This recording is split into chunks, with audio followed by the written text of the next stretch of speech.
Welcome to the Natural Parents Podcast, where we will cover all things faith, health, family, and wealth through a biblical perspective of putting things in life that matter most back into order. We're reminded in Matthew 6:33, where Jesus said, "But seek first the kingdom of God and all of his righteousness, and all of these things will be added unto you." Join us each week as we focus on what truly matters most in this life and passing those values on to the next generation. This is the Natural Parents Podcast with Ryan and Abby Hukin. I'm excited to talk about raising kingdom entrepreneurs and just cultivating our kids to really think about how to create and steward and find a need and fill that need. Oh, that's really good.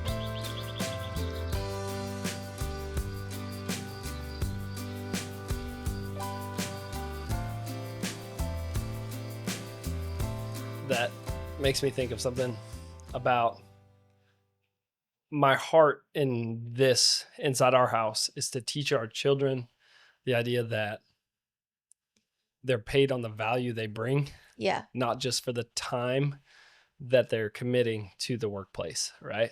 And so, again, people have heard me talk about this guy before, but his name is Jim Rohn. Like, I don't care if you even don't want to be an entrepreneur, you don't want to pursue anything in business, anything like that. If you would just listen to his YouTubes, like, he's all about personal development because, yes, he teaches people that have jobs in business and sales or own their own business or different things like that. But he's oftentimes just talking about his whole idea is that anything in life gets better if you just focus on you, if you just make yourself a little bit better. And so his idea here is like, he's talking in the 70s, 80s, and 90s or when his audios are from, but he's talking, in this one, he's like, so you get paid $4 an hour. He's like, is it possible that you could create and make yourself more valuable, like twice as valuable? Could you get paid $8 an hour in that concept, right? And he's like, the answer is yes. Like unequivocally, it's yes. We just got to work on you to create that. And so like we've started trying to figure this out. It's like, how do we set up our household, chores or things that the kiddos are wanting to do in a way that they're not just starting to program their mind towards like, well, I gave this much time, so I earned this much dollars. But it's like, hey, no, I provided this level of value and that was worth this much time or this much money to someone. Because again, for me, the idea is really rooted in the great equalizer in all things is time. We all only have 24 hours in a day, right? How are some people able to accomplish and achieve so much in it, right? And I'm not just talking about monetary value. I'm talking about the heartfelt and the mission mind of so many entrepreneurial ventures. What need is there in the marketplace? What need is there in God's kingdom that our children may have come into this world purely with the purpose of pursuing that thing or solving that problem? Yeah. And kind of going back to talking about, being paid for time or doing something, the value, we have talked about that we don't pay our kids for the common things like you make your bed, you clean your room, you feed the animals, you do all of these things without being paid because some things you just have to do. Sure. And nobody is going to pay you for doing those types of things. Sure. So, when it comes to that, and I think that relates a lot to entrepreneurship. Sure.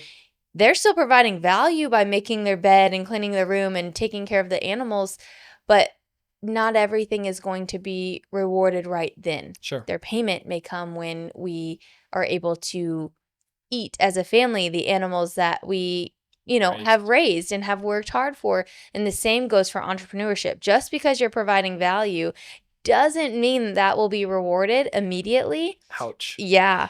And it's, sometimes it's delayed. Sometimes you have to stay the course. Sometimes you have to put in a lot of value and time and effort on the front end. And so I think that also instills in them a little bit more of delayed gratification and work and grit and all of the things that it takes, because entrepreneur is not for the faint-hearted. It's hard work mentally, if not just as much as all of the other. Well, and again, say maybe you don't think you yourself as a parent or your children are super focused in that area, or maybe that's not a strength that that you see God's given them or anything like that. There's this other concept I love that's called an intrapreneur. Like, okay, well, what if they could align themselves in such a way? What if they worked on themselves in such a way to become the kind of a person that a place that's in alignment with a mission that they have, that they could come on board there and provide a ton of value, right? And be paid well for it, right? And be making a difference because they're in this piece of that puzzle. But I think that even comes down to like just the mindset around work. Yeah. Like I feel like a lot of today's generation, if you talk to like our grandparents and, you know, even parents' generation, there's like, oh, you know, today's generation, which I think, well, yes, but I also think every generation past complains about the generation that they raised, mind you. Yeah. Right. So it's like, they don't ever self-check. Let's talk about that. Yeah, absolutely. But I think it's a concept that, you know, you'll hear them say, well, they just don't know how to work or this, that, the other thing. And it's like, okay, possibly. And again, a lot of conversation we had there, but what if we all just aligned our hearts with a mission, whatever it is? Like, if you don't like the job that you're currently in, you could change it, right? Like you could come in alignment with a different one that's more on mission, more, you know, I don't mean to be sunshine, unicorns, and rainbows about this type of stuff, but I just think that you can create that life that you long for. You just have to kind of take that mindset towards it. And so again, maybe the entrepreneurial word is averse to people because they're like, hey, I don't want to do that. Okay, well, hear me out. You can still work, you know, self-develop, become that entrepreneur. You can create and cultivate that value set mindset in our children, right, as they're growing up, with a mindset towards like, hey, God made work, so it can't be that bad. This pastor, Joby Martin, I love to listen to. He says 3 things. God set it up the world for men. He's usually talking to men when he talks about this, but he gave man a will to obey, a work to enjoy, and a woman to love. And like, if we have those things, let's go. You've got it all, right? And so I think sometimes our mindset towards our work becomes very negative in nature, and then we might be modeling that for our children. Yeah. And so then they're like, okay, well, I'll give my 8 hours a day or my 40 hours a week in exchange for this amount of money. And I just, my hope and my desire with, we say faith, health, family, and then wealth, that wealth pillar is rooted in that. Let's create something inside your family, or maybe for your children. Like, maybe your purpose, mom or dad, is to do the hard thing to set up the next step for your children to be able to actually pursue that entrepreneurial passion that they have, that God's laid on their heart. How do we continue to cultivate that within them? Right. And I think that even just at a young age, letting your kids create and dream up this new business, right? I'm trying to remember what our kids had created signs for. I think they wanted to sell their stuff, and they went and they got a stack of printer paper, all of their markers, and they were doing rainbows and they were, how do I write this? This was like a couple of years ago. Sure. We lived in the camper, and they were making signs. They're like, all right, we're going to hang it on the stop sign. We're going to hang it on the mailbox. And it was pouring that day. And I'm like, we can't hang. Like, I don't want to even crush you. 4 cars that come by. Yes, to come to their yard sale or whatever it is. And I think that if we just allow them to be creative, to think, to problem solve, like, okay, what do you see that is a problem that you can solve for, right? Because that's business in general. And encouraging them in that, and helping them name it, and helping them think through the systems of it, and just giving them that mindset. No, are they going to actually create a business at 7 years old? Maybe, but probably not. So let them do lemonade stands. We are doing a lemonade stand with our kids and our best friends' kids, and the purpose is not just for the profit of the lemonade. It's for a greater mission, right? We're going to talk about our expo and advertise for that and just different things. And so at that same time, it's a good opportunity to talk to your kids about profit, right? So our kids are going to be like, okay, I got $1 for that cup of lemonade. How do I want to spend it? The good time for a reality check is to be like, all right, but that cup cost us 50 cents. So really your profit is only 50 cents. And what are we going to do with that? Because that's what really sets them up to not view business as just profit, but as a tool, you know, to use. How can we leverage that profit? Again, something I've heard said is like, I think we're called, especially in this realm of pursuing entrepreneurship. If God's put something on your heart, like he's going to bless it. There's really no question about that. It's just us doing the hard work of the kind of walk it out piece. Mm-hmm. But it's like all for the mindset of we are called to, in my opinion, use money to love people, and in such a way we're serving God, right? Like the parable of the talents is taught about in the book of Matthew. And there's these 5 guys come to their master, or 3 guys come to their master. One gets 5 talents, one gets 2, one gets 1. The 5 and the 2 go out and they put what God deposited, or what in the story, the parable from Jesus is that the boss, if you will, invested this into these 2 gentlemen, and they took it and they took risk. That's where a lot of people stop right there. They're like, wait, there's risk involved, I'm out. And then they took it, they invested it, and they got a return.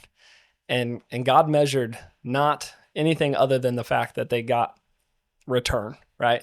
5 guy brought back 5 more, so he had 10. 2 guy brought back 2 more, so he had 4. But then there was the 1, and the 1 guy took it and was fearful. God deposited a 1 talent. In this case, it's equal to a sum of money as the story goes. But in my heart, it's like there's a gift inside each and every one of our children that God deposited. It might be that they might be the next professional baseball player. They might be the next world-changing entrepreneur. They might be the person that, hey, I'm going to be this in my family. I'm going to be the person that stops this generational curse in my family because this happened and this happened and this happened, but I'm going to be the one it stops with. And whatever it is, we have to be willing to cultivate that and encourage them to invest that gift that God gave them back into the, what I say, kingdom marketplace. And so if we'll do that, God will say, well done, my good and faithful servant. But to the 1 guy, he took his thing that God gave him and he just went over here and he hid it. He put it, as other scripture will say, underneath, lit his candle and covered it up, so he didn't let the world see it. He never took the risk with the gift that God gave him, and he got no return. And God was like, what are you doing? Mm-hmm. Essentially in the parable. And so for me, it's such a reminder. It's like, if God's given you something, parents, he's given you children, continue to invest in them in whatever way possible. Like just having this conversation today, reading those books we've talked about in the past, like whatever it is, just continue to push your children towards using and leveraging the gifts that God's given them, but also the dreams that they might have.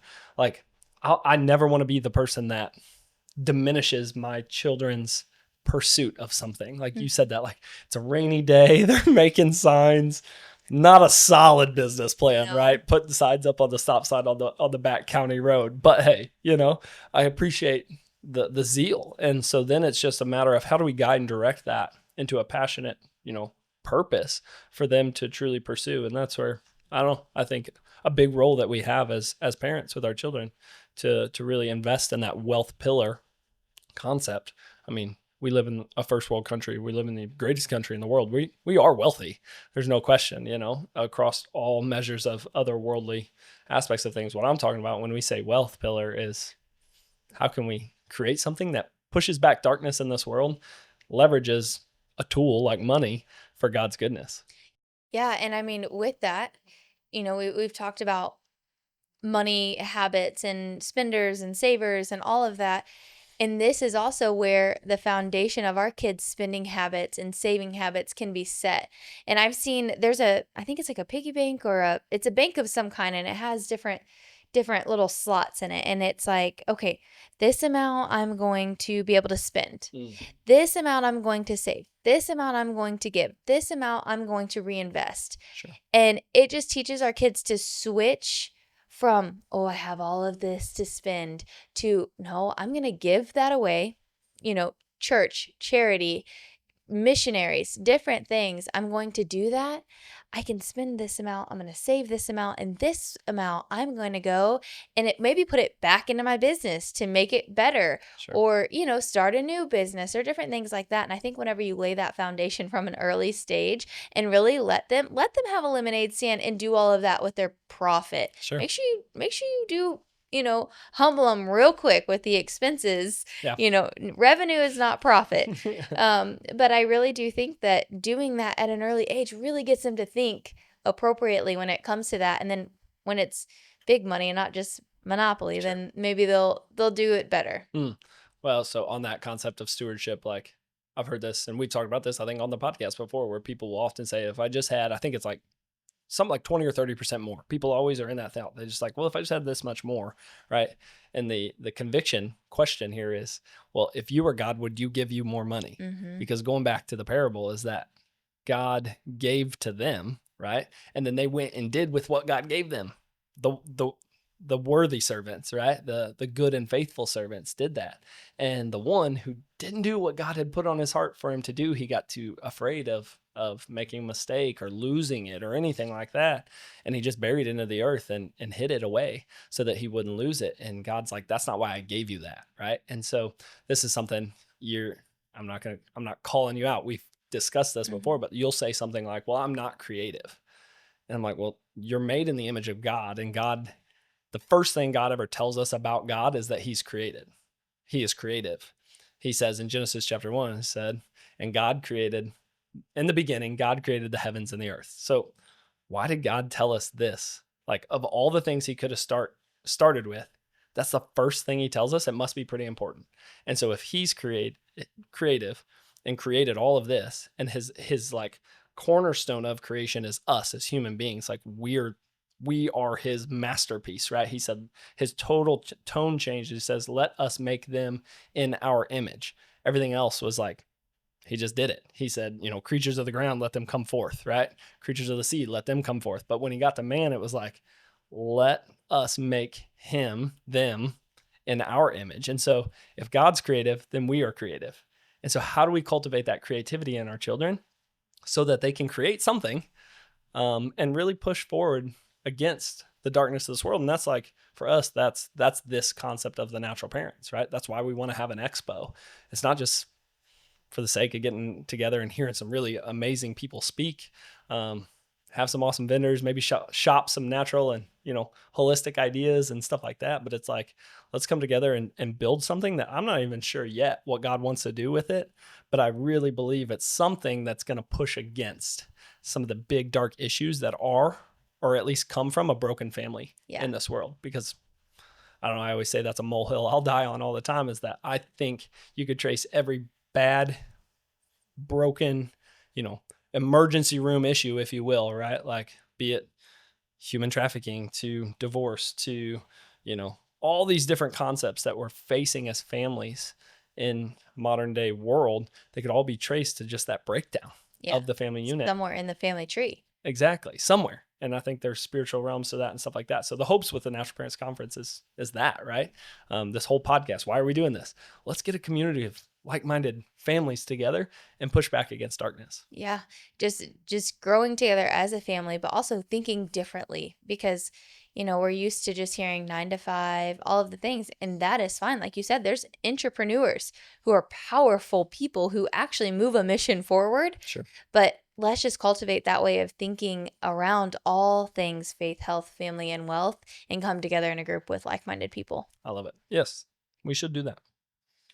Awesome. So if you guys have either started a small business with your kids, or your kids have ideas, I want to hear about them. So please post them in the Natural Parents Facebook group so that we can come along, cheer along, and support you in any way that we can. It's external circumstances that are affecting my current reality. Right. Limiting beliefs they feel like reality, right? But really it's just a story that we keep telling ourselves. And who's in control of telling what story to ourselves? Mm-hmm. Like, we have that power. Yeah. Why would we give the power to something outside of us? Right. Like the weather.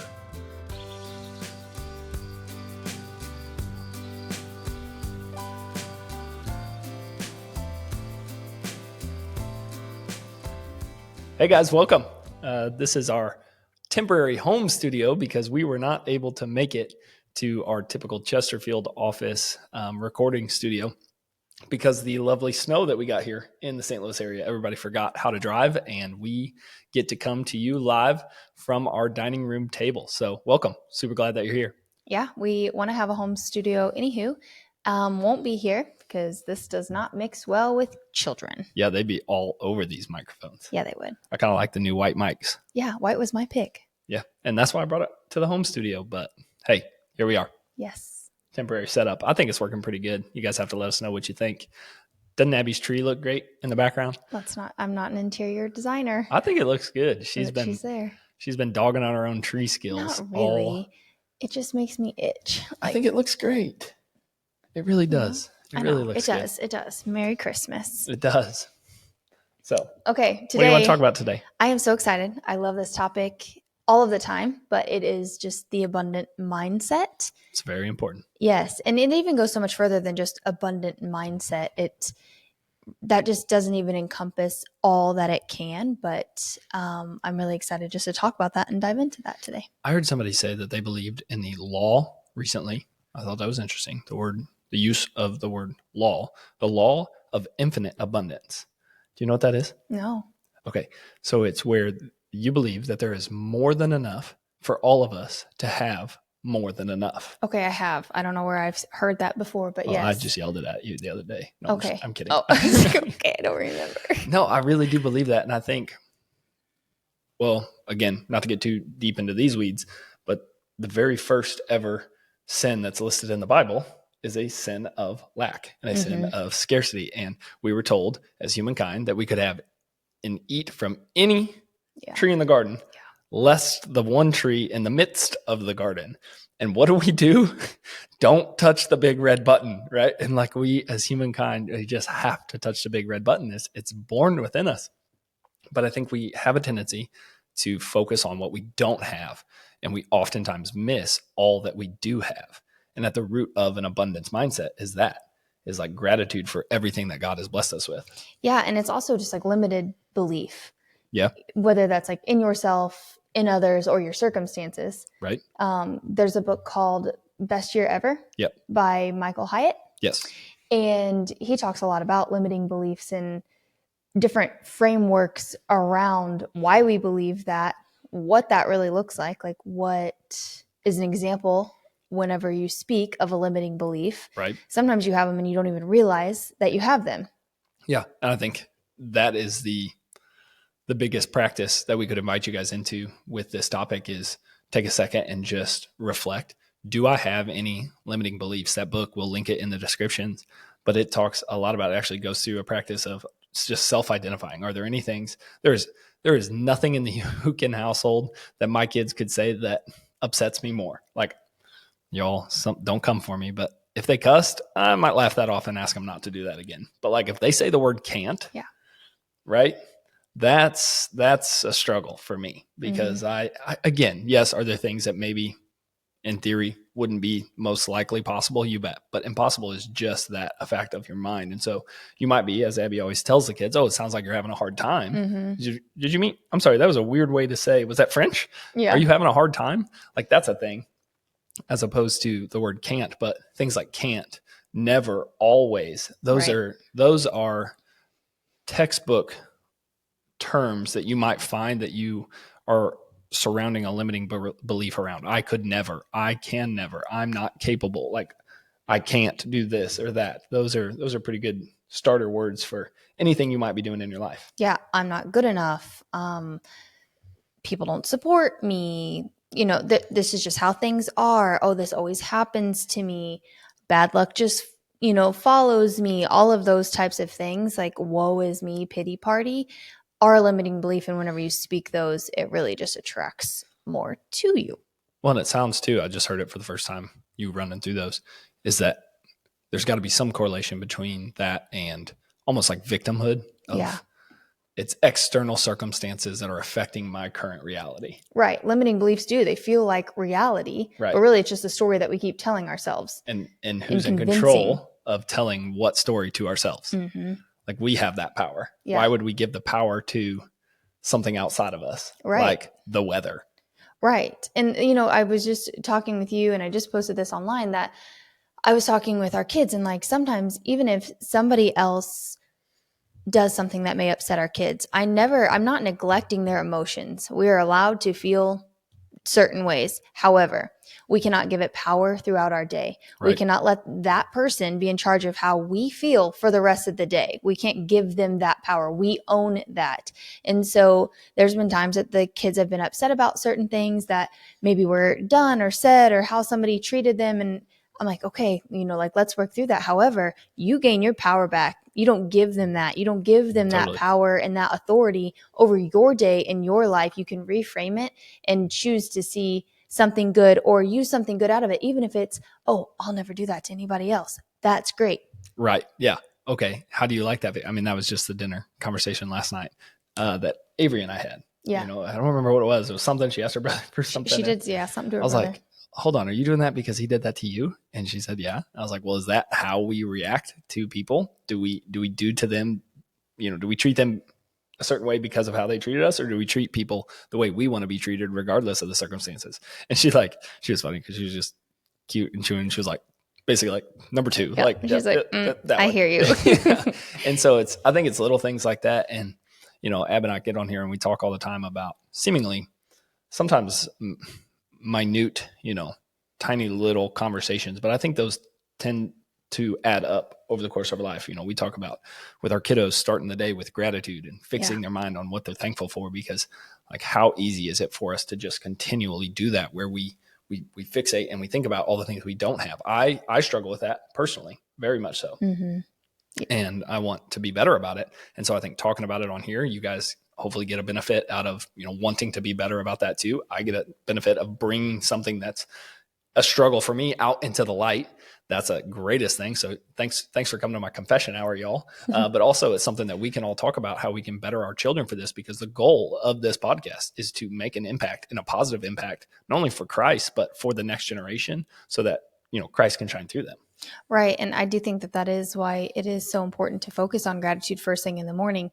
And something that we are working with our kids right now is because we do what's called a morning 7. And it's a simple rundown. In the morning, the kids know that they are responsible for making their bed, brushing their teeth, brushing their hair, saying their gratitude, drinking their water, jumping on the trampoline, getting dressed. Like all of those things are just naturally what you do in the morning that sets yourself up for a great day.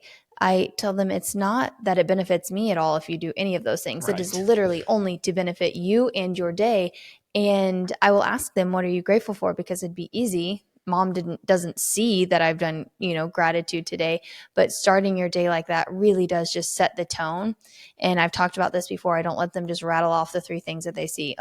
Mom, dad, siblings. Nope. Doesn't count. Try again. Pick 3 more. Those are good, but let's pick 3 more. Yep. Exactly. And, because I think that whenever your posture, your heart posture, your mind is focused in gratitude, you can't have both things at the same time, the scarcity and the abundant gratitude filled heart. Right. And because limited beliefs are just something that's happening inside of our heads, but we live in a culture that conditions us towards staying small, staying quiet, staying predictable, and the world rewards that comfort more than they do courage. And think about your family. Is there anybody in your family that you could say, hey, I'm going to go do, or in your friend circle, anything, I'm going to go do, this really big, hairy, audacious goal of mine? And is there anybody that's like, oh my gosh, yeah, you should do that? Or are they running through the risks with you? Yeah. Because they want you to stay safe. And that's not necessarily bad. That's just feeding into that risky mentality. Okay, so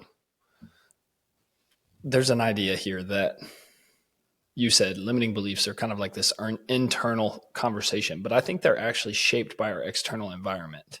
And I would say almost to a point that if, not going down the conspiracy theory rabbit hole here, but I think we are conditioned societally to limit our own potential. Mm-hmm. Like, again, we can go down that rabbit hole. If y'all want to go down that rabbit hole, call me. We'll talk about it. But I think that as a greater outlook on all things life, well, for one, the devil, the government, whoever was in control, they want a controllable people.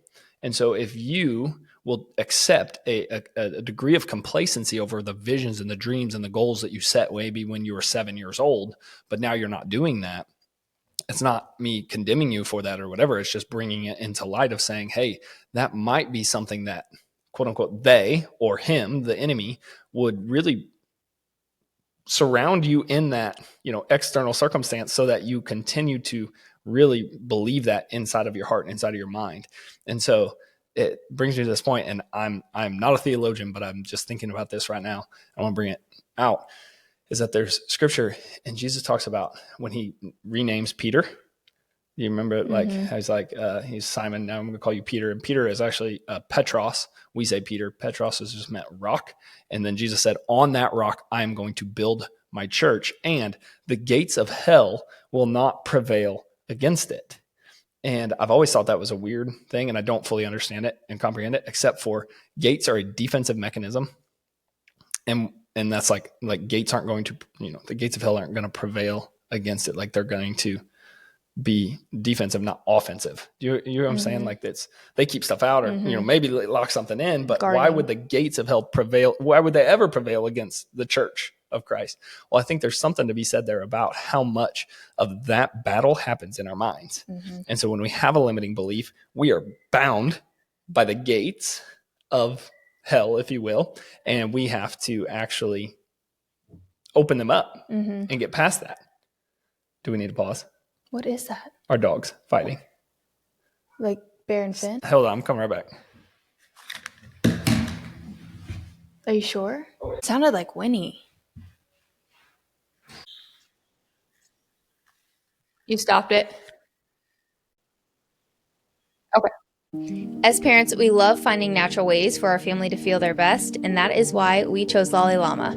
They make genuine Baltic amber jewelry for both kids and adults, known for its soothing and grounding properties. For little ones, it's a beautiful natural option to help with teething and inflammation, and for adults, it can help ease tension and bring a sense of calm throughout the day. Each piece is handcrafted from authentic Baltic amber. It's never plastic, never imitation, just simple, natural comfort that fits your lifestyle. Check out the link in our description to shop Llama, natural comfort for the whole family. So one dog protects our female, and I don't think the other one was trying to fight him. He sounded like he was just trying to run from him. But how about like the enemy to try to interrupt that conversation? You know what I'm saying? Yes, I didn't even think of it. I'm like, it's so weird that they're fighting, because normally they don't fight without us out there, or me out there, really. They don't fight much when you're here at all. Right. So I don't even know what I left off on. Something about gates. Because I was like, is that gates. Like in my mind? Is it in my mind? I'm like, is it squeaking? I just had to take a break, y'all, and go save my dogs. I think the enemy did not like what I had to say, because I think we were about to free up some stuff in your mind. So just talk about you were talking about like the limiting beliefs are like the gates. Yeah. So we have the gates that are genuinely a defense mechanism, and they're talking about prevailing against the church. Like, that doesn't make sense, except for the fact that there is some aspect of those gates being what binds us up inside of our own minds. And if the enemy is putting us into those circumstances that are external to us, but they're shaping the way we think about everything in our mind, I think that's when he starts to actually get a stronghold. I won't say a victory, because he's already defeated. Like, we fight from victory, those of us that are in Christ. And so what's cool is that if we just bring this into light, just that, we are seeing that there are external circumstances that are affecting us in our belief systems. But I'm telling you guys, if you just took 10 minutes, leading into the new year that's coming, and said, what do I actually believe? What do I believe to be true about me? That's not, it's just based on my external circumstances. Like, I bet you could really unpack some stuff that might just might set you up for, the future that you actually want to have, the goals that you want to achieve.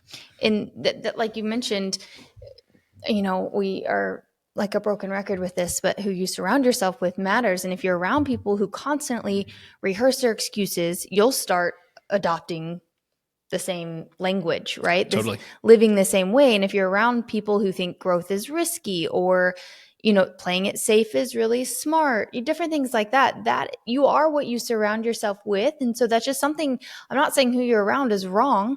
I'm just saying you definitely have to take that into consideration when you are reviewing. If you're having limiting beliefs, see what is playing into that and what is setting you up for success, because your beliefs, like you can commit to pushing forward through that, right? You can rewrite the way that you think about things, and you can grow past that and rewrite it. It will take some work. Sure. It takes some, like, you hear of affirmations. I did affirmations when I had our kids. Sure. Like there's Sure. like maternity affirmations. Sure. And I didn't even grasp what they really were at the time. I was just like, okay, I can do hard things. Like all of those things. And like we had them, the girls colored them whenever we had Jennings. I did not fully grasp affirmations until more recently. It was like, oh no, that's not just like it's not like sprinkles on your ice cream. That's like the ice cream. Like that is just what you're supposed to believe wholeheartedly. It's not just like good foo-foo, good feels. Sure. It has to be like the foundation. It is everything that we build our mindset around. And that's why we talk about all the time. I've mentioned it before. I want to come back to the thing you were saying about who you surround yourself with. But on that note, it's like who you are because of whose you are. Yes. Right. Yeah. And so if we can build our foundation off of that, like I am loved, right? I was telling you the other day I was running and I was just needing it on repeat. But I was like, what was I? I'm happy, healthy, and loved. I'm happy and healthy and loved. I'm happy, Is healthy, that when and you were loved. running in the dark? Oh yeah, I was kind of that's when I say Jesus loves. That's right. He runs in the dark. He runs so early that it's Y'all face dark your fears. out, and I'm not afraid of the dark. I'm afraid of what's in the dark that I can't see. yeah, and so he sings Jesus. Hey, it's whatever gets you through. But you were mentioning surrounding yourself with people. I'm sure we've talked about it before, but show me your friends, I'll show you your future. Mm-hmm. The saying is people say you're a collection of the 5 people you spend your most time with. My mom always used to say, show me your friends, I'll show you your future. Like, careful who you hang out with, right? Everybody's mom does that. But it's real. Like the environment we put ourselves in is what is going to either elevate us or really the opposite of that, which would be, I guess, decline us or pull us back or hold us down or, that type of a thing. And so you could even take that so far as one mentor of ours that said, look at your income. Like if you have 5 people, if you have 5 friends that you spend most time with, 1, 2, 3, 4, 5, your income probably lands right about the average of that. And some incomes can be great, but if you're trying to level up and do everything, it's like you don't just lose your friends because of different income amounts or anything like that. But you just look at, again, who am I spending the most of my time with? Are they in pursuit of the same level of things? It doesn't have to be like same industry or same stuff or anything like that, or houses. Not or everybody will check material all the stuff. boxes. No, it's just an aspect of, do we align, at least in the desired pursuits of our hearts that God has laid on our hearts? Do we really want to go after this, or is that friendship, growing me or declining me? Right. And I think because at the end of the day, we are responsible. We are responsible for the things that we believe, and it is only up to us. It is nobody else's fault. Right. It is nobody else's responsibility to tackle them and overcome them. Only you. And once you decide to do that, that's when change will actually start happening. Right. And you can see things unfold. Serious question. Why is it easier to accept that, like a victim mindset, than to accept that it's you? You can place blame on somebody else. But you also stay comfortable. You're comfortable being a victim. Sure. Everybody feels bad for a victim. But the thing is that when you stop being a victim and you start taking control, what happens is the people who are still stuck in being a victim are like, well, look at you. Well, look at that, Yeah. Did you know that we spend about 1/3 of our lives in bed? That's over 8 hours a day that our body should be resting, healing, and restoring. But did you ever stop to think about what we're breathing in during that time? Most mattresses today are made with synthetic foams, flame retardants, and chemicals that release toxins into the air, especially while we sleep. That's why we made the switch to My Green Mattress, made with only clean, organic materials. There's no chemical smell, no off-gassing, just a pure supportive mattress that helps your body truly rest and recover the way it was designed to. As a family, that peace of mind is worth everything. If you want to create a healthier home from the inside out, go check out the link in our description. You'll see exactly why we love our green mattress and why we'll never go back. Yeah, because again, it's easier for me to pull you down than for me to elevate myself. That one makes sense to me. But what I don't understand is just in self-accountability, like I probably, as a default, again, there are definitely things that I don't want to face me being the problem in them. But I would say most of the time, probably to a fault, I will blame myself. But hey, I didn't coach them appropriately. I didn't lead them correctly. I didn't, that's on me. I'll always put that blame on myself in the sense of, I don't want to deflect and be like, well, they just didn't do what they were told, Right. all that kind of stuff. But it's like, why does it seem to be in society's standpoint that it's just like, yeah, I'll just look at my external circumstances. Like, I'm telling you right now, if that's a belief of you that the outside is affecting you more than you're affecting you, that's why you're where you're at. Mm-hmm. Absolutely. And I think that a lot of times with what you just said, of, always looking at yourself, that is always definitely what you should do. What could I have improved? What could I have done different? But in that, at the same time, you could ask yourself, am I being the leader? Am I showing up as the leader or the person or the father or the husband or, whatever role that you're in to the best of my ability? And most of the time, there's room for improvement. But I think that that's where that comes from too. If you're already leading that leadership style well, then you're less likely to be like, yeah, it really was my fault. Right. Yeah. Well, and too, like, we hear this said all the time. I like it. But let's just say you use that example. I want to be a better father. I want to be a more present husband. I want to level up. I want to get that promotion, like whatever it is. Ask yourself this, not what do my external circumstances have to be for that to happen, right?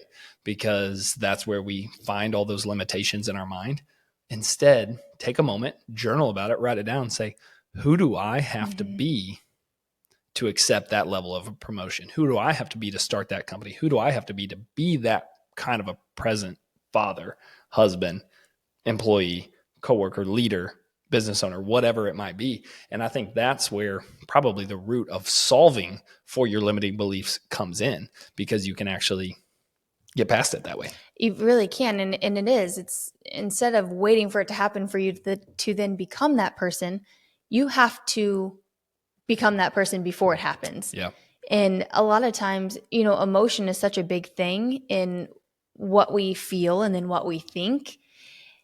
And that's the slippery slope as well, is because whenever we base things off of, well, like, how do we feel? Like, Right. what's our emotion towards them versus you just like, you choose that. Sure. And you're like, I'm ready to be that. And I'm, if it's your health, you don't say, oh, I'm so sick.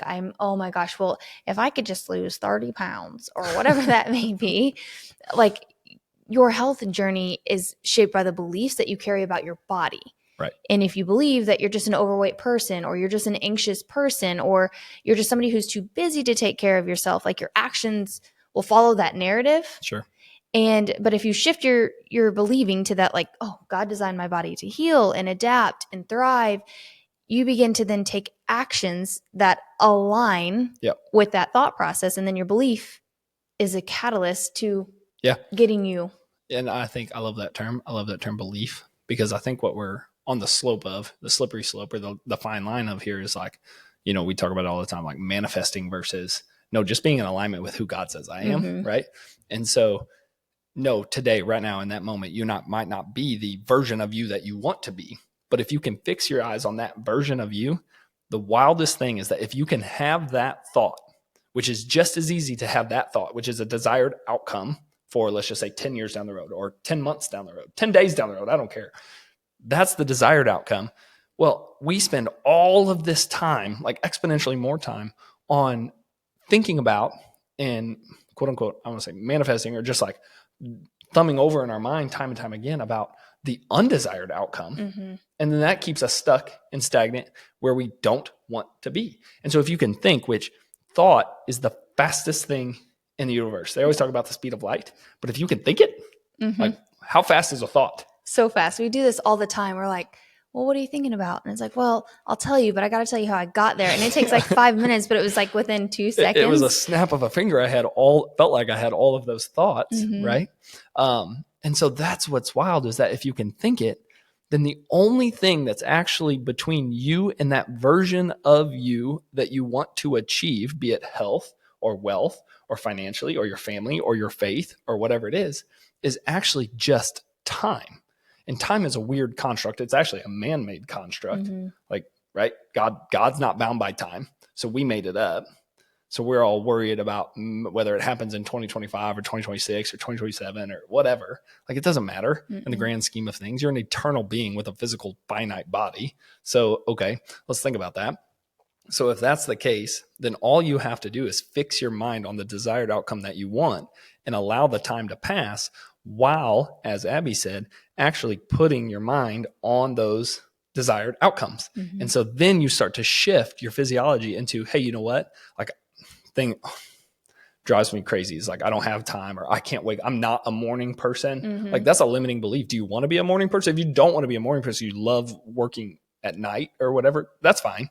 But like, don't say things like that. Right. Like, hey, no, you know what? I'm a morning person. Well, what do morning people do? They go to bed on time. Yeah. You know what I'm saying? Yeah. They go to bed early. They set their alarm. I just, I can't get up in the morning. I snooze I was like, yes, you can. You definitely can't. If you say, I don't know who said this. It's a famous quote. I can't steal it. It's that famous. But it says, whether you believe you can or you can't, you're right. Yes. Whoa. We say that to our kids. Whether you believe you can or you can't, you're right. And the can might be harder. Like, we might not be able to know the exact how to get there. However, it's possible. It's just a matter of time. And time is a man-made construct that doesn't actually matter. We are just going to be in, as Dave Meltzer always said, a consistent and persistent pursuit of all that I am meant to be. Right? So parents, you want to be a better parent? Sweet. What do better parents do? I don't know.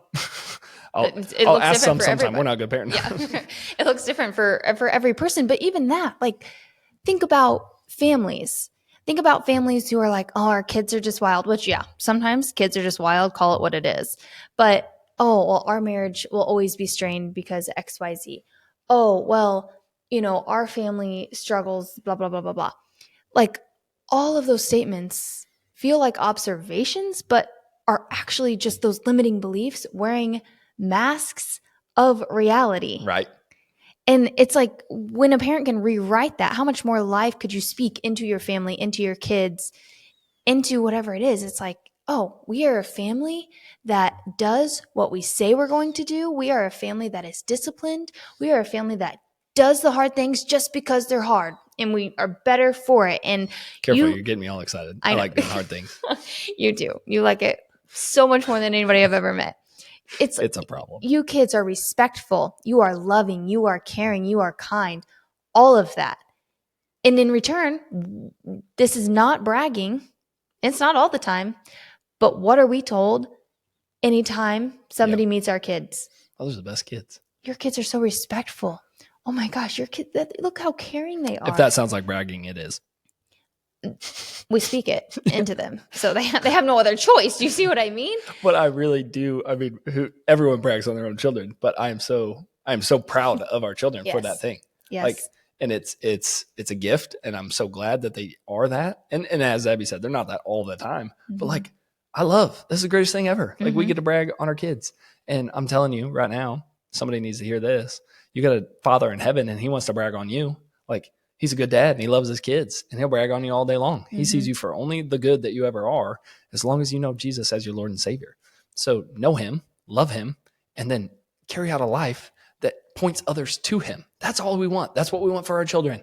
And that might be in sports. That might be in, horse showing something. I don't know. It might be from a pulpit. That might be in their business. Like, everything in our life, whatever the gifts we are given, whatever gifts our children have been given, it's not, a profession. It's not anything other than it's really an altar. And so it's like, every single thing that our kids are good at is just a platform to proclaim the good news of Jesus. Yes. Right? I mean, yeah. So there's something that I want you to share that we were talking about the other day. Oh boy. Your reference to David and Goliath. I want you to talk about that. Oh, which one? The one where I know David, I know Goliath. Okay, like the limiting belief Okay. would be that you couldn't defeat. That he was too big versus too small? Yeah. Okay. All right. So everybody always looked at, I don't remember where I heard this from. It was like it's a country accent in my head. So it's something like that. But, all the other soldiers turned around, they looked at Goliath and said, oh boy, he's too big to kill. And David said, oh man, boy, all be, he's too big to miss. Praise God. Let's roll. Right. And it's like, it's just a perspective shift. Like, there is no way, like, whatever I love this, and I do this with people I like coach and mentor in business and stuff, is that whatever your greatest obstacle is actually, or your biggest obstacle is actually your greatest opportunity. Mm-hmm. And the same is true in your parenting. The same is true as your relationships. The same is true in your job. Whatever you're facing as an obstacle is a massive opportunity for you, one, to grow, and two, to overcome, and three, probably help the person that's causing that obstacle to be. Because let's be honest, obstacles, people equal problems. Yes. So the obstacle is probably a person, right? So for sure. And there's so much good in that. That book you already referenced makes me think of that teacher in that book. Do you remember reading it? The teacher, she wanted to. Oh, I can't think of her name, but yes, Haley. Was it? Maybe. I don't know. You guys are going to have to read the book. It's a Yes, fantastic book, it because if you really want to level up, you want to have a better year, you want to have a better life, whatever it is, like it's a best year, which is, again, a time-bound construct, which doesn't matter. But it's just like, hey, always be in self-development, always be in self-improvement. I can be a little better today than I was yesterday. Let's go after it. Mm-hmm. So, and just truth be told, I used to hate that. I love it. And he was always like, yeah, you could just be better. Like, better you tomorrow. And I'm like, I don't like that. I'm fine today. I got her on the Garmin trend. She's gonna love it. I am. But tracking my with our fitness stuff, we don't love to wear wearables all the Mm-mm. time. We keep all the Bluetooth stuff off on them as much as we can, because that's not awesome for your health. And Ab tends to be a bit sensitive to it. However, Garmin has an awesome mindset, or a quote. I don't know what to call it. Slogan. That's the word it is. Slogan. And it says beat yesterday. And I love it. Because that is, our whole life is built around this concept of Excelsior, which is Latin for higher and higher. Like, not that today's not good enough. Today was a great day. But you know what? We can set some goals and make tomorrow even better. From the bottom of our hearts, we want to say thank you for listening. If you enjoyed this podcast, please share it with someone you know and leave a review. By doing so, we're able to grow this community of amazing people just like you and raise a generation of children that know God and do His will on earth. We'll see you next time.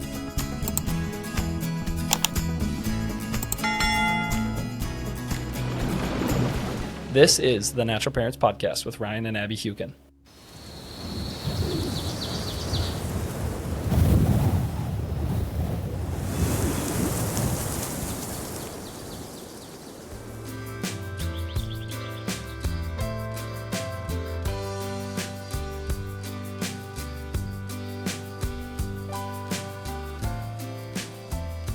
We will feel rich once we have those items, and we really aren't going to, because that happiness comes within us. Like, that is something that is already there, and a lot of times we are just searching for that to happen whenever we're out buying things that we don't need or buying duplicates. And then what happens is our houses are cluttered, and there's this minimalist movement.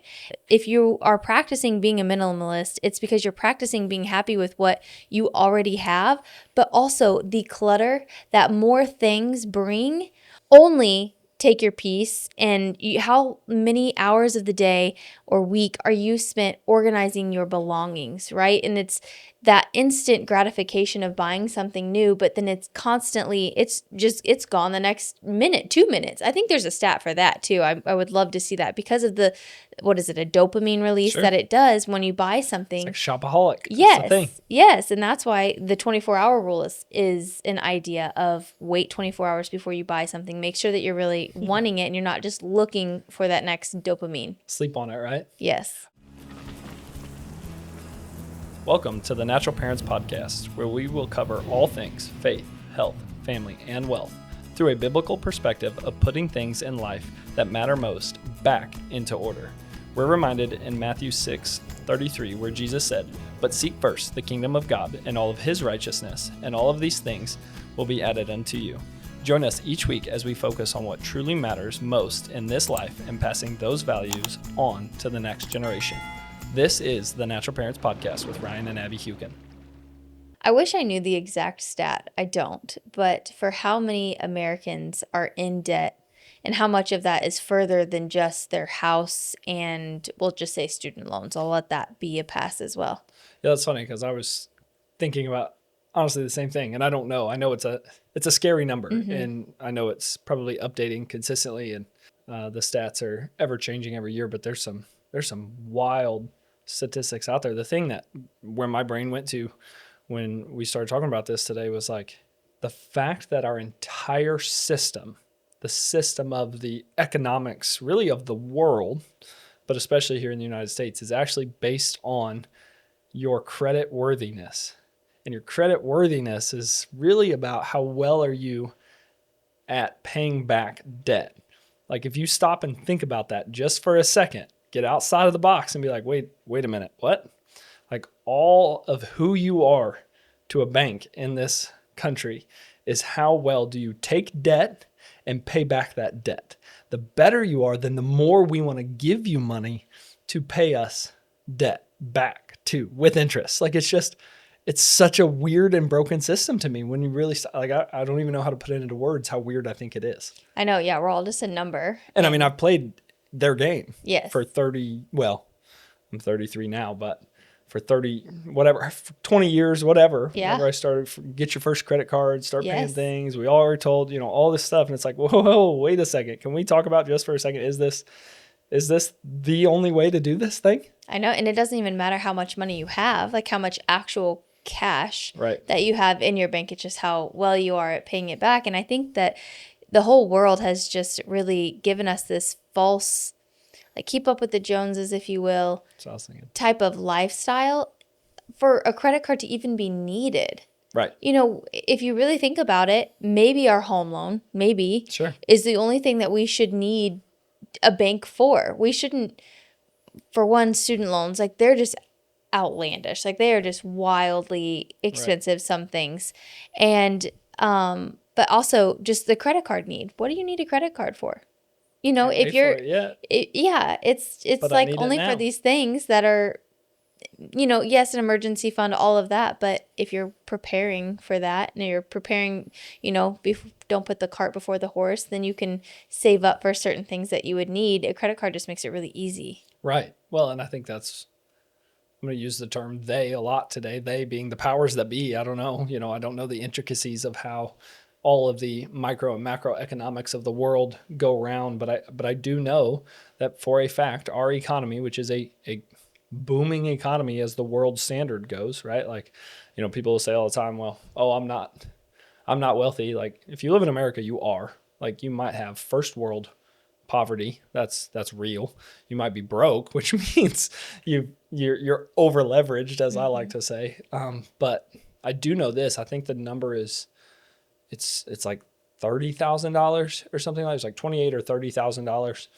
It's not an impressive number, but if you make more than that, then you are a top 1% earner in the world. Mm-hmm. And so that most of the world lives so far and below. I mean, we're talking dollars a week, like single digit dollars a week in American money. We have no idea what that world is like. Like we are so spoiled. And again, I don't want to be anti-American in the sentiment of like debt is not a great thing, but debt is not a great thing. I know it drives our economy. Why do you think they talk about the housing market and interest rates and all that kind of stuff? It's because that is the world that has permitted us to live in what is by many standards the greatest country that's ever existed in the world. I don't want to look that gift horse in the mouth. It's just alarming to me when you stop for a second and you realize, whoa, wait a minute. What game am I playing? Who's pulling these strings? You know what I'm saying? Mm-hmm. Yeah. And I mean, if you really think about it, it's just the world that tells us that you need all of these things that are going on the credit card, right? And the credit card companies, they get you because they have benefits and they have cash back and they have all of this, which if you use them correctly, they're great. Sure. However, most of us are not, right? Most of us the stats support that. Yes. Like most of us are just using it for the 7th pair of gold earrings that a woman needs and all of this. And it's just an excess because we believe that our happiness will be achieved. We will feel rich once we have those items. And we really aren't going to, because that happiness comes within us. Like that is something that is already there. And a lot of times we are just searching for that to happen whenever we're out buying things that we don't need or buying duplicates. And then what happens is our houses are cluttered and, there's this minimalist movement. And it really is supported because if you are practicing being a minimalist, it's because you're practicing being happy with what you already have, but also the clutter that more things bring only take your piece, and how many hours of the day or week are you spent organizing your belongings, right? And it's that instant gratification of buying something new, but then it's constantly, it's gone the next minute, 2 minutes. I think there's a stat for that too. I would love to see that because of the, what is it, a dopamine release Sure. that it does when you buy something. It's like shopaholic. Yes, That's the thing. yes, and that's why the 24-hour rule is an idea of wait 24 hours before you buy something. Make sure that you're really wanting it and you're not just looking for that next dopamine. Sleep on it, right? Yes. Okay, so I looked it up. 46 to 47% of Americans carry debt on the credit card from month to month. Wow. And like I said, it's not, I think for the purposes of our discussion, and if you're listening to this, you might have that figured out. You might be in that situation. And I'm not sitting here saying that we have it all figured out, but it's just opening our eyes to the realization of, like, as you're saying, and the way I would say it is, Jesus promised us an abundant life. He says in John 10:10 that the thief comes only to steal, kill, or destroy, but I came and to have life and have it more abundantly. I think a lot of times we hear that in our Americanized ideologies to think, oh, it's like an abundance of wealth and materialism and all this stuff. And look, Jesus came so I could have more stuff. Like, again, if you say that out loud, you're like, that's definitely not what Jesus was talking about. But I think the true abundance comes in a freedom of actual surrendership to him being our Lord, and not us having to go and work to pay off all the debts that our society has told us that we have to be in. So that stat is really crazy if you think about it. Almost really half of Americans are carrying just credit card debt. The other stat, I know this number is north of 50% per a book that we've read, which is not extremely irrelevant here today in February, but come around Christmas time, the Advent Conspiracy book, that shares that 50% of Americans are in debt this coming Christmas from the previous Christmas. So they're still carrying debt from the gifts that they had to buy during the Christmas season because of what we're told, that we have to have more things to live this abundant life. Yeah, and I think that it's a slippery slope because we feel like for our kids to have a magical Christmas, we have to buy them all of their hopes and dreams beyond, right?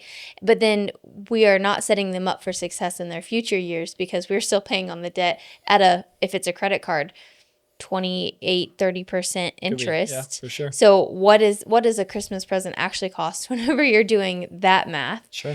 And, I think that we are thinking that the things that we have are what make us rich. And, the other day, you and I texted you because Jennings came up and he was like, Oh gosh.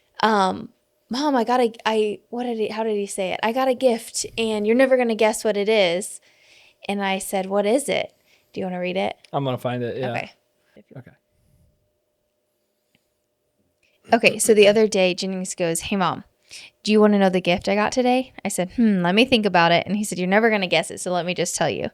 He said, I have the gift of a mom, the gift of a dad, the gift of this house, the gift of a belly that loves good for me food, the gift of my legs to run, and the gift of the earth to walk on. How about that? And it is just such a good reminder that richness in life is not material things. It is what you have and what you find contentment in. Whenever you can look around and you see your health that you have as a family, you see that you have a place to rest and to eat and good for you food. And when you start viewing things as the gift that they are, that's whenever you can find true happiness and stop searching for it in the next thing you're going to buy.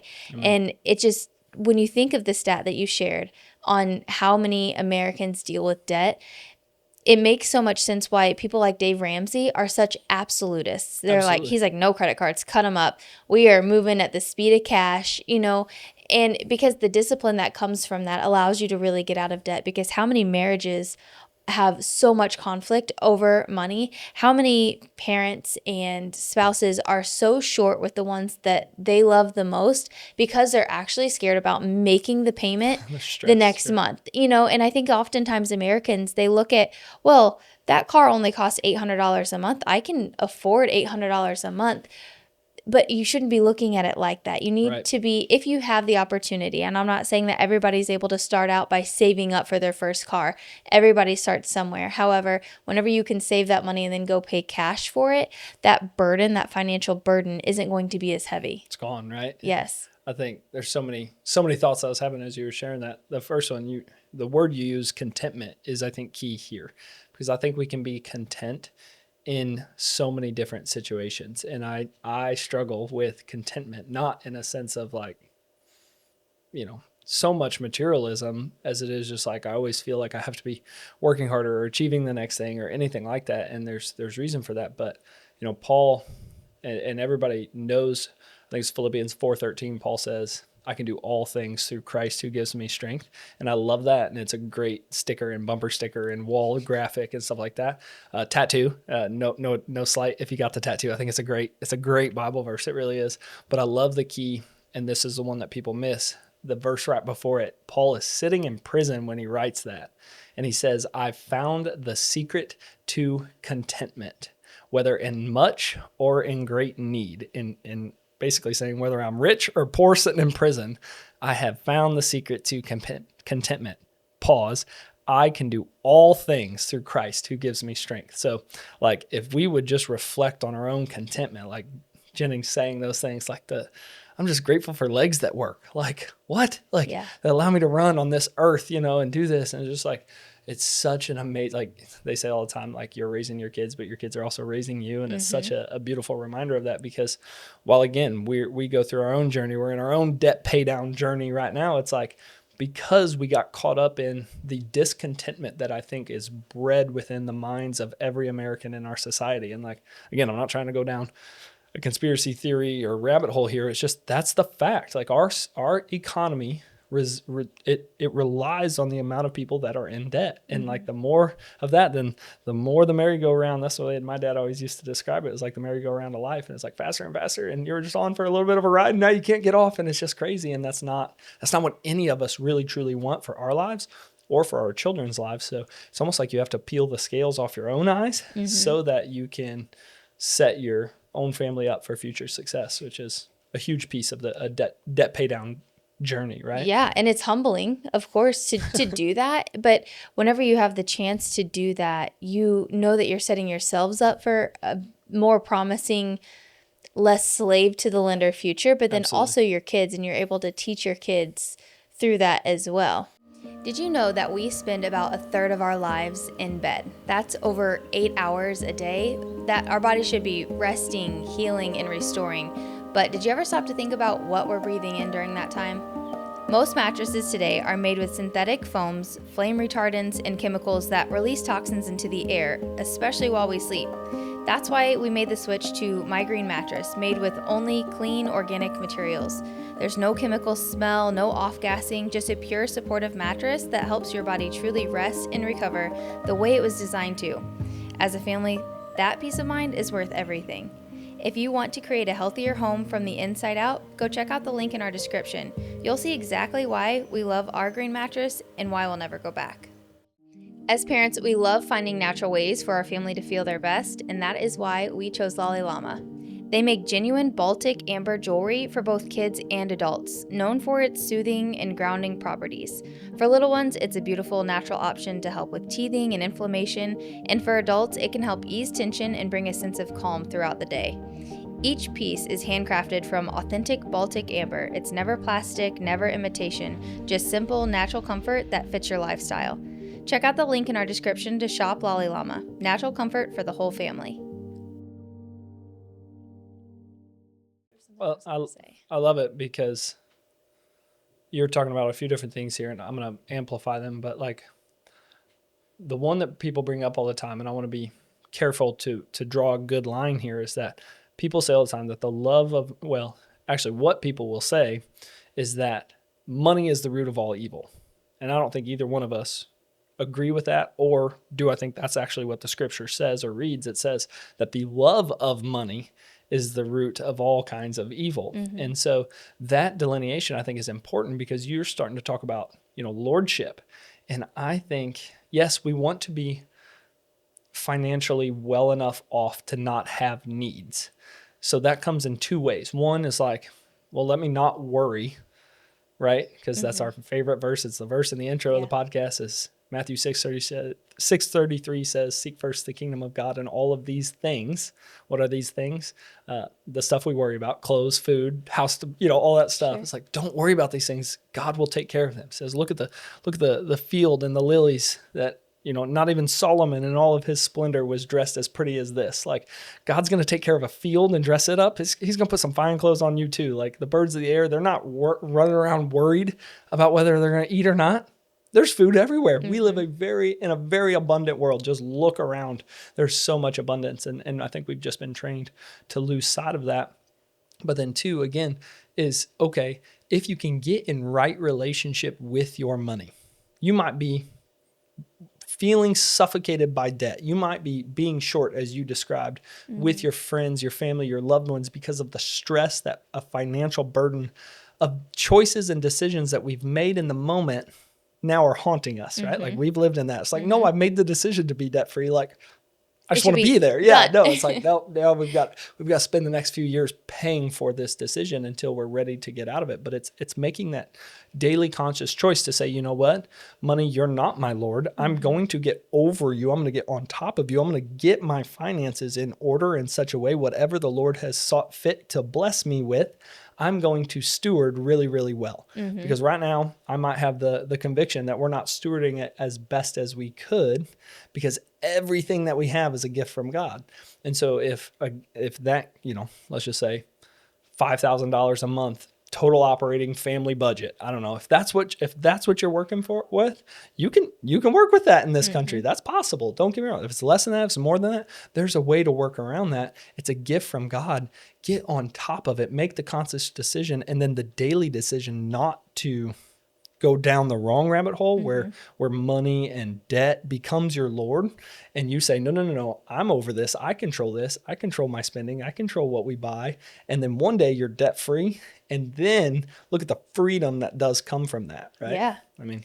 Yeah, and I think it's just a great place to think about, and dreaming of the day that you can say that you're debt free, I think is so cool. And I see a lot that families struggle with, like grocery budgets, right? They're like, that is just where, oh my gosh, it's just all bets are off. I'm spending $2,000, $3,000 a month on groceries. That's wild. And there's this misconception that eating healthy or eating cleaner is going to cost way more. Sure. In a way, maybe it costs a tiny bit more, but also it doesn't have to. If you're very intentional about what you're making and what your family is eating, and I don't really know how to word it, but I always say, oh, like, this is just because I love my future self. Like, if you just prep some food extra for the freezer, or I love to make like double batches of the muffins that we make, different things, just because it doesn't come from a box doesn't mean that it's going to cost more. But also, if you're just super intentional about like what snacks you're going to make for your family to eat, and what dinner plans you guys are going to do every day of the week, and when there's a plan in place, you're not going to deviate from the plan and be like, actually, I know that meat is thought out for dinner, but let's get takeout instead. Sure, that's just not going to work. Okay, so you're saying that, and I thought of, again, a scriptural construct here where Esau was so hungry, he was so famished, he allowed himself to sell his birthright to his brother for a cup of soup. And so I think we do this. You bring up grocery budgets, and we're like, okay, I'm gonna keep my meal plan. I got this all figured out. We're gonna stay on this structure, and then we're tempted by a feeling, a little bitty tiny rumble in our belly. And again, I'm not coming after y'all, but if we live in America and you have the ability to listen to this podcast right now because you're doing it on a phone or a computer, okay, you're not hungry. Your belly's only rumbling because you ate 2 hours ago. Right. You're not hungry. We don't know what hunger is. I was explaining this to our son the other day. He was complaining about something like putting his socks on or something like that. He's like, God's so hard. I'm like, bub, come on. I don't know. You don't know what hard is. I don't know what hard is. We live a very blessed and cush life.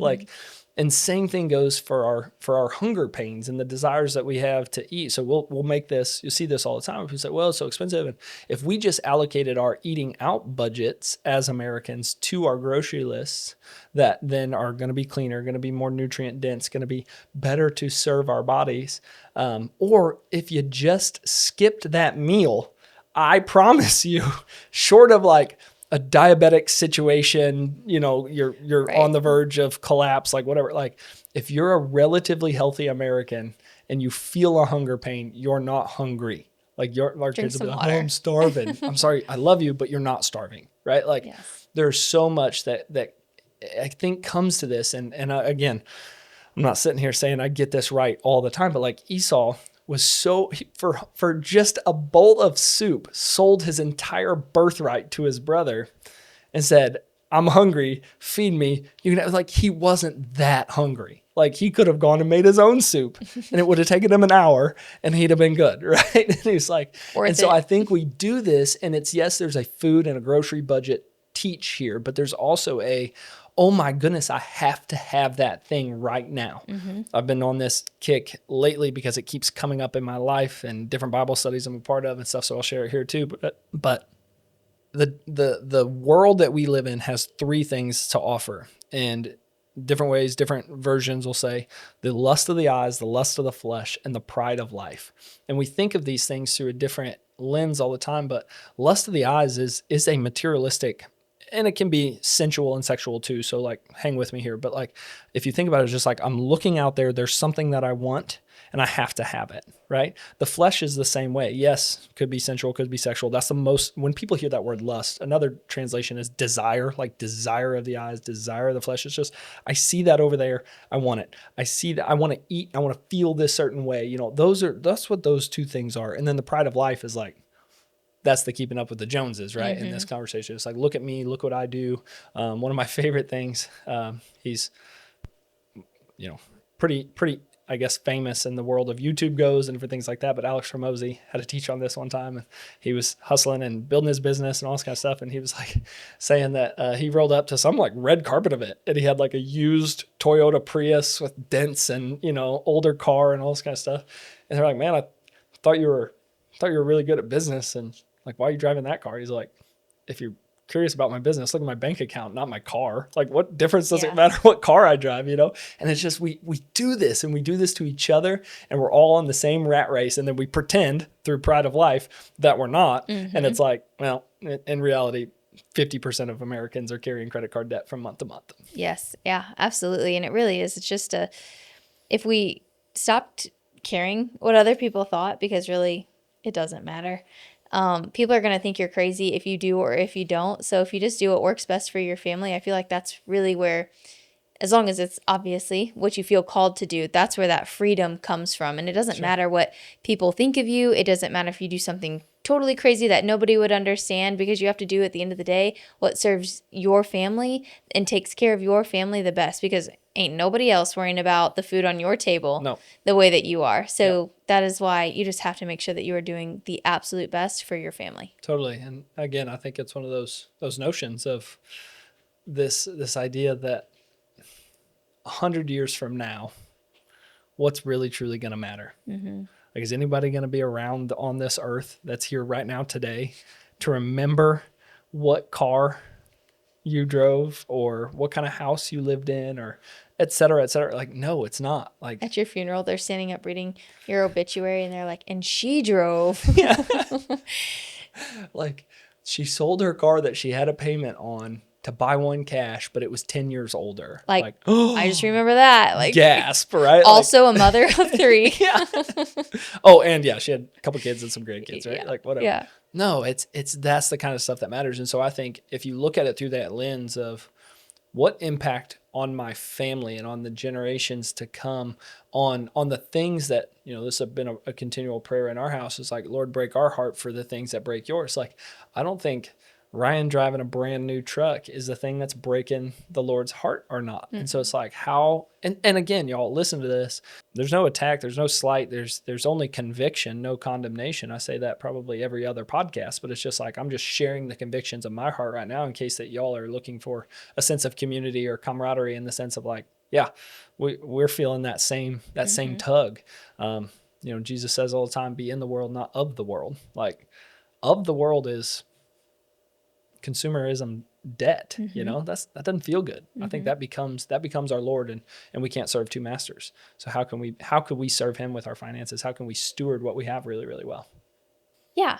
And of course, I always feel the need to over explain or support, but it doesn't mean that we are saying if you have a brand new car, shame on you. None of that is, because that may work completely different for different families. And your life is totally different than my life. And yes. it doesn't matter. Yes. And I did read the other day in a book that it was talking about people who are in debt, and it said that a lot of times people are like, well, I'd be able to get out of debt if I just like made some more money, if I just made more. But then they literally looked at it and studied it, and the people who made more just spent more. Yeah. They didn't get out of debt faster. They didn't do anything like that. They just always were thinking that it was going to happen whenever they had the increase, that's why they were in debt. It's because they didn't have that increase, when in reality, it's our habits, and you just have to get ahead of the habits. About 50% more, 30 to 50% more. I think people end up, it's like, if I just made X dollars a year, then I would be able to get ahead of it. Then I'd be,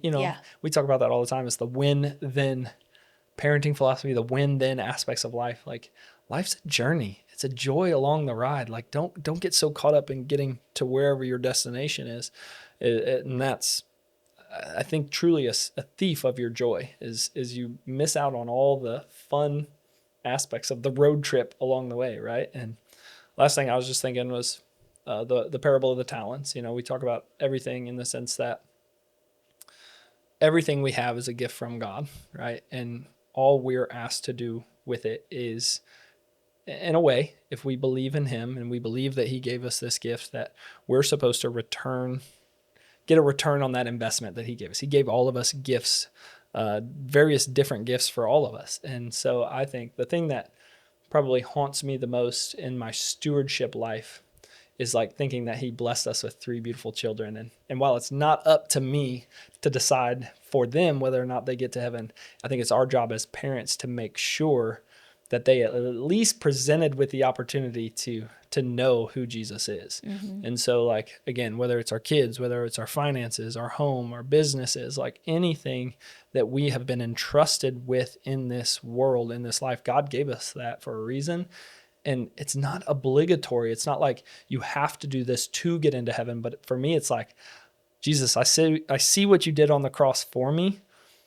And because of that amount of grace that you've showed me in my life, I want to do this for you, right? And I think that's the parable of the talents, is that we see this played out where the 5, the 2, and the 1 guy. So the parable goes that a master came, he gave his servants, the first one 5, the next one 2, the next one 1. The 5 guy goes out immediately with the gifts that the master had given him and got a return. And then the 2 guy, he did the exact same thing. But the 1 guy, he was given a gift, and you might have one singular gift in your life. And if you really stopped and thought about it, you might think like, I don't have anything. I'm no good. Like those are whispers and lies of the enemy.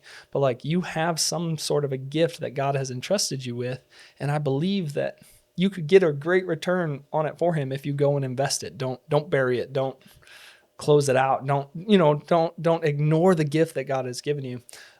It could be financial. It could be, again, physical, spiritual, emotional, anything like that. So that's just my encouragement for anybody that's listening. You have a talent, and I believe that the Lord has entrusted you with that. Go invest it well. From the bottom of our hearts, we want to say thank you for listening. If you enjoyed this podcast, please share it with someone you know and leave a review.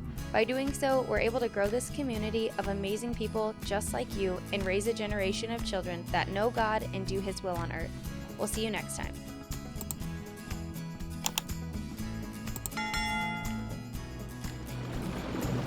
This is the Natural Parents Podcast with Ryan and Abby Hukin.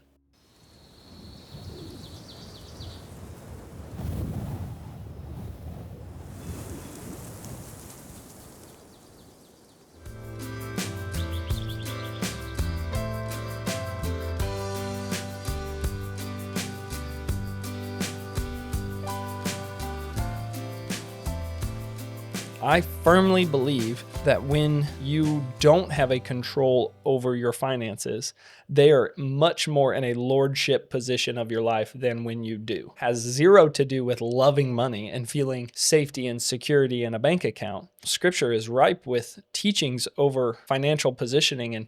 And I think when we lord over our money and we say, money, you're going to set this over here and you're going to go to work for me and you're going to go do this, and then we're going to be able to give this and do this mission and this initiative over here. You can't do those types of things when your finances are out of order. And we've lived this. Welcome to the Natural Parents Podcast, where we will cover all things faith, health, family, and wealth through a biblical perspective of putting things in life that matter most back into order. We're reminded in Matthew 6:33, where Jesus said, "But seek first the kingdom of God and all of his righteousness, and all of these things will be added unto you." Join us each week as we focus on what truly matters most in this life and passing those values on to the next generation. This is the Natural Parents Podcast with Ryan and Abby Hukin. Ab, why do you think that most families in America, where we live, probably the most prosperous nation that's ever existed in the world, why do most families live paycheck to paycheck? I think that it's a misconception that we have to spend everything that we make, and we aren't taught from the beginning to set aside a percentage of what we make for savings, for future, for retirement, for investing, all of those things. And it's the same reason that, say you make $50,000 a year and you're like, I'm living paycheck to paycheck. I can't do this. I just need a raise. You get said raise, no matter how much it is. Next thing you know, you are still living paycheck to paycheck. And it's because our habits didn't change. Sure. We just got an increase of money, and then we spent that increase of money. We never set any more to the side for investments or savings. Yeah. It makes me think of maybe the premise of the thought here is from the book, Richest Man in Babylon. If you guys haven't read that, it's a pretty neat construct because, the Bible's pretty clear about money and not being our master, right? Jesus says that you cannot have two masters. You'll love one and hate the other. You cannot serve both God and money. And so I think having a right relationship with our money is really important. So I've always heard a lot of successful people talk about this book, and I picked it up and had it sitting on the shelf for a long time. And I think I read chapter 1, and it's kind of set in an ancient, time of Babylon, and it's a different concept of thinking. I remember reading chapter 1, and then I set it down for a while, and then I do that. I got lots of books that I'm reading, but then I picked it up and read chapter 2 again the other day. And the entire premise of chapter 2 was, and it ends with this notion. It starts and ends with this notion. It says, a part of all you earn is yours to keep. And so you talked about that. You said, we think that we're supposed to spend all that we make. And so in the narrative, the guy's saying oh, isn't all I earn mine to keep and do whatever I want with it? And he's like, no, that's not how life goes around. And the Bible's pretty clear. I think there's a rhythm and a flow that the first 10% should be given back to God. We ought to be able to live off of 90. You know what I'm saying? I think that's a neat setup. A lot of people talk about New Testament, Old Testament, all that kind of stuff. But I think it's a decent framework to build off of. Second 10%, set it aside like it's not even there, and then live off the rest, right? Could you not, if you live off 100% of, as your example was, 50,000, which I do think, depending on parts of the country, you could live a perfectly fine life in this world off of that number, then 80% of that ought to be livable too, right? You might have to make a few modifications, but if someone would teach us that, how different would our lives be? And then how different would our children's lives be for the next generation? Yeah, because a lot of times we think, okay, we have an income. Let me minus my expenses, and then that's what I have for profit. Sure. But there are so many resources, so many books, and so many experts that are saying we're doing it wrong. You really take your income minus the profit, and that's what you have left for your expenditures. And, it always feels like, well, if I could just make it big, if I could just win the lottery or get a little chunk of change or get that raise, get that bonus, then I'll have a jump start and I can get ahead. But really the small, tiny, seemingly meaningless contributions and putting away 10%. If you can't do 10, start with 5, start with 1%, something, and getting that habit down. That will become what you are looking forward to, and you find gratitude and contentment in that versus the quick, no thought purchases that are a lot of the time where our profit is Yeah. going to. Yeah, we have an abundance of things and an empty bank account. Yeah, and it's not even saying that you can't have all that you desire. Mike Michalowicz, is that how I say it? Mhm. And he talks a lot about kind of the envelope method, if you will, but he does it with bank accounts, and certain bank accounts can have debit cards and certain don't, but it's for everything that is important to you. You know, it's maybe for vacation. Maybe you send $5 to vacation a time, and, you know, it's for groceries, it's for your dreams, it's for your wants. And then that is how you guide, oh, well, should I spend this on, you know, the new wardrobe that I want? Well, you have $20 in there, so go get yourself a new t-shirt if that's New what white you want. tee. Yeah, and it's a good way to keep yourself accountable and within that limit, but still giving yourself the things that you desire, whether that's a vacation or going shopping, going out to eat, whatever that may be. You can still live your life, but within the means of what you know that you have. Yeah. Okay, so I feel this even in myself and other people. Maybe other people have put this there. Maybe it's my own backwards or broken thought processes. But like, I feel like, especially in Christian circles, we just start talking about ordering your finances at all. And all of a sudden it comes with this like back of your mind thought pattern. It's like, oh, see, you just love money. Mm-hmm. Again, maybe that's a me problem, but like, I feel like that's true, I, though. yeah. And so why I think it's so important for us to have this conversation, and for anybody that's listening to stay a part of this conversation with us and have this conversation with your spouse, is that I firmly believe that when you don't have a control over your finances, they are much more in a lordship position of your life than when you do. Mm-hmm. And so it has zero to do with loving money and feeling safety and security in a bank account. But really, you know, scripture is ripe with teachings over financial positioning. And I think when we lord over our money and we say, money, you're going to set this over here and you're going to go to work for me Mm-hmm. and you're going to go do this. And then we're going to be able to give this and do this mission and this initiative over here. You can't do those types of things when your finances are out of order. And we've lived this, you know what I'm saying? Like this is real thoughts and examples coming out in our life of where it's like, I said it the other day, it's almost like scales peeled off of my eyes. It's like, oh, wait, profit first. So Mike Michalowicz wrote the book, Profit First, and it was geared towards businesses learning how to set aside profit and then run through all their numbers or, you know, manage expenses accordingly after profit set aside. You had an equation a second ago that was profound, but you ran right past it. Yeah, it's instead of income minus expenses equals profit, it's income minus profit equals expenses. And so, yeah, Profit First is for like business owners, but he also has a new book, right? Yes.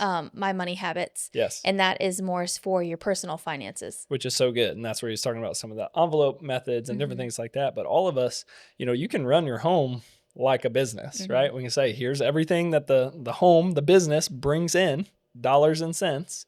Okay. So let's set aside two things I think is important are, you know, our contribution back to God. You know, pray about that. That's, you know, it's pretty clear that the Lord loves a cheerful giver. 10% is a decent metric that's set forth. The tithe, that means a tenth. You know, it doesn't, again, there's no religiosity or no rules to that. Just pray about it and see what feels right. But I think that's first. You know, the Lord talks about in the word like first and best. I think that's a good place to start. Come up with that number. And then another one, I think a minimum of 10% is what this book talks about, the richest man in Babylon and stuff like that. It says that, you know, set aside 10% and then live off of the rest. So, okay, let's look. So now what's the 80% in our home? And then how are we diverting that out? Sure, we got mortgage, we've got kids' activities, we have groceries, all of these things. How can we make our life fit in that 80% margin? 10% though, in that middle ground, like a part, all he says is a part of all that you earn is yours to keep.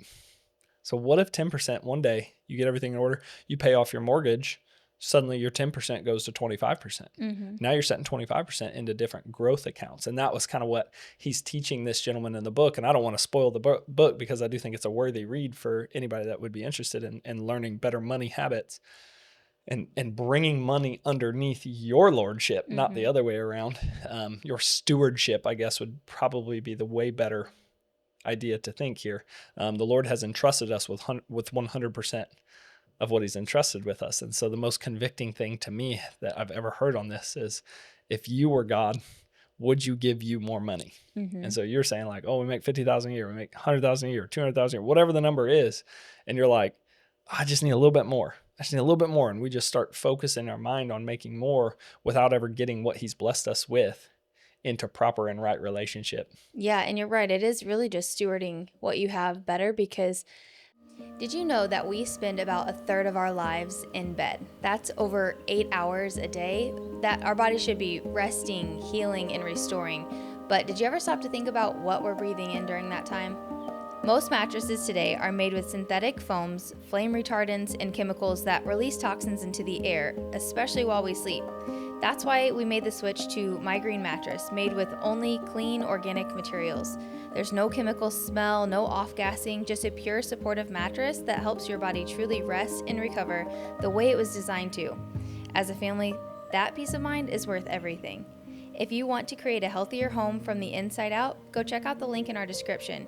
You'll see exactly why we love our green mattress and why we'll never go back.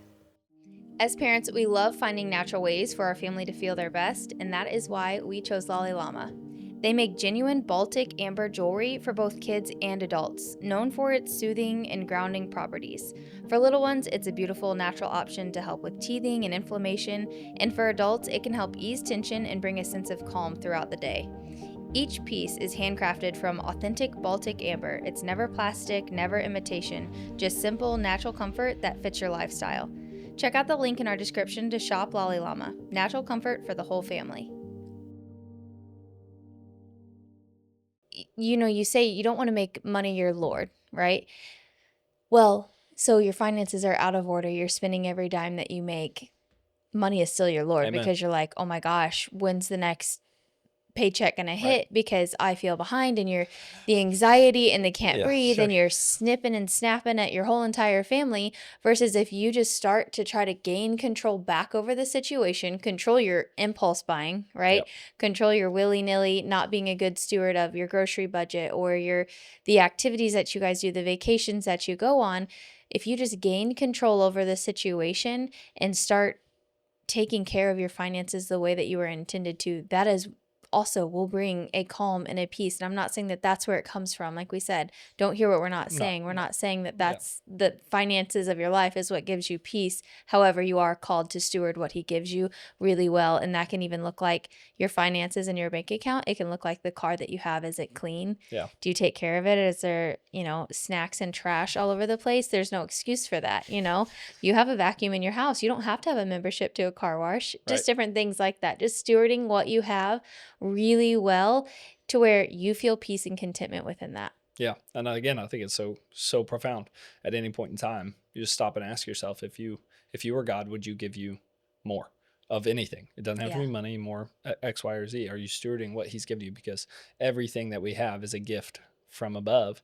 And if he's in control of it, and he's truly our master, and he's entrusted us with a portion, then he needs and wants to see us steward, manage his trust well, right? Mm-hmm. And so I think that can come in so many different pathways, I guess. Yeah, and I don't think that it's ever too soon to start encouraging and teaching your kids the same things. Yes. Every kid will get birthday money or some kind of income, right? Whether they sell a lemonade stand or whatever that is, and just teaching them that habit of setting aside, saving for yourself, and doing that. But then also you can even adopt in, if your kid's like, oh my gosh, I just want a horse so bad, I really want to save up for a horse, whether that's within that bank account and having designated little groups within there of like horse fund versus savings fund.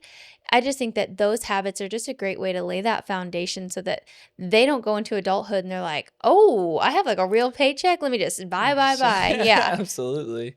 I think, again, we weren't inherently taught this with any kind of, I guess, strategy, Mm-hmm. right? I think we pick up what we're around. And so most of society, most of the previous generation, just American society especially, is just like, it's really rooted in consumerism. Mm-hmm.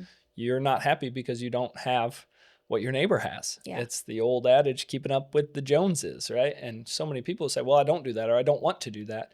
But for me, it's just been so profound lately that I can't unsee it now, that it's like, oh, stuff isn't at all what I actually want. Right. And I don't want, again, as we keep saying, safety and security in a number in a bank account. I just want to feel like, hey, I've got some quote unquote control. I don't mean like a control freak. I just mean like I've got some control over this in the sense that I'm stewarding it the way that I'm supposed to be doing. And I'm convicted that it's not supposed to be spend every dime you got. Yeah, you're running your finances. Your finances aren't running you. Oh yeah, that's just good. stealing all of the joy and the peace. Yeah. You know, it's was never intended to be that way. And like you said, consumerism, you can't even go into a store where, you know, I could go to a store, you know, okay, let me start this over.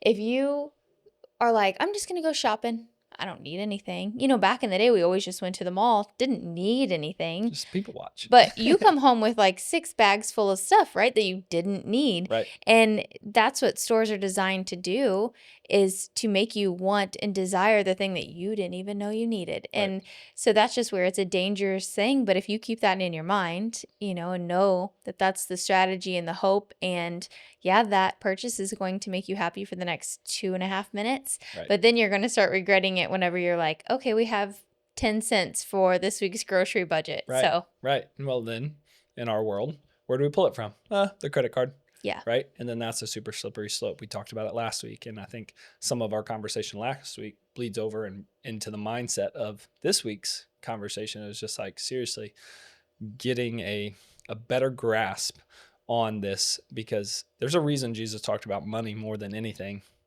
in the New Testament. He knew this world, it really operates under a currency, right? I mean, there's money is weird, but it's paper bills and metal coins, and yet, well, numbers on a screen actually in today's day and age. But there was times where it was trading and furs and, you know, all sorts of, you know, stuff like that, spices. It's what is of value to other people. And so I think it's important for us to have a right relationship with it. And it's really important for us to teach our kids, like you were saying, to get this right. Because I think it's in 1 Timothy, Paul says something to the effect that, like, a man that leaves no inheritance to his children isn't doing it right. And that's not, again, condemning. His words are a bit harsh in that, but I don't want to just throw that word and that concept out there, because I've been talking to you about this. You actually said this to me, or at least a version of it. This is like, don't beat yourself up for the lesson that only time could teach. Right. And so if y'all are with us in this and you're realizing that, hey, wait, maybe I haven't had the best grasp on all of this and I want to be better at it, and we want to be better with you along this journey. It's like all these things, like don't go beating yourself up because you're not in the retirement position you want to be in yet. Like, the best thing you could possibly do is start now. In fact, all right, I'm going to do it. I'm going to share more from the story. If you don't want to read, fast forward the next like 2 minutes, if you want to read the book. But if you want to hear about the book, get the Cliff Notes version. This gentleman, the richest man in Babylon, gets asked by an older friend of his. They went to school together. He said, man, I don't understand. Like, why are you excelling so well? You give, you spend, you buy, you do all this, but yet every year you amass and accumulate more. And that's when he tells him, starts the chapter. He said, well, I'll give you this secret, basically, that a part of all you earn is yours to keep. And he's like, that's it? That's all you got for me? He's like, put it in play for a year. If you just do 10% of every single one of your jobs that you get paid for, at the end of the year, you'll have an entire, month's wages, let's just say, a little more than. And so he said, okay, well, I'll try that.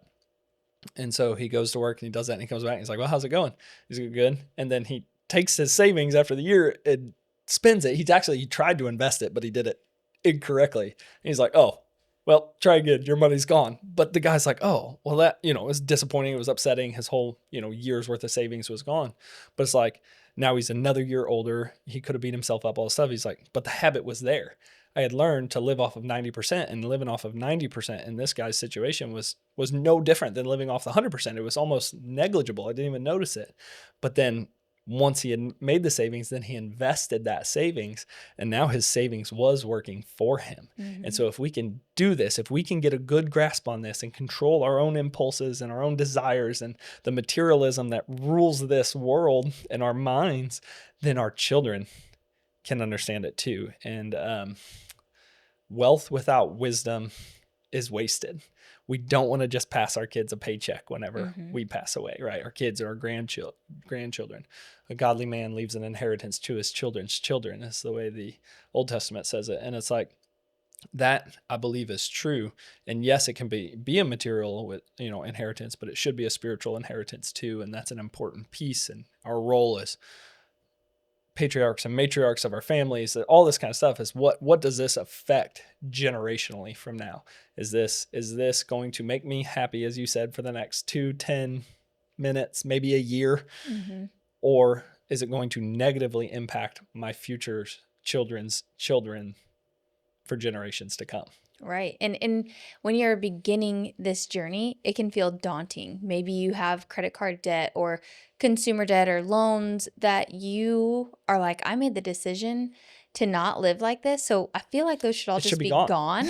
And I totally understand that. But, wealth really is built quietly. And it's the small actions every day. And so I just encourage you that if that is you, that you are deciding that now gets to be different, you are going to be more in control of your finances. I just encourage you to hang on to that hope and allow that to just put you into wealth building quietly, getting out of debt, and just getting back over your finances so that you can steward them well the way that God intended.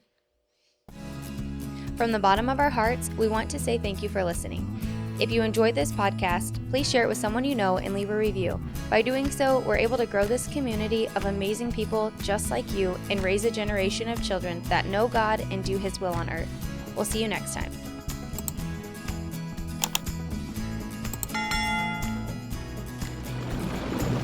This is the Natural Parents Podcast with Ryan and Abby Hukin.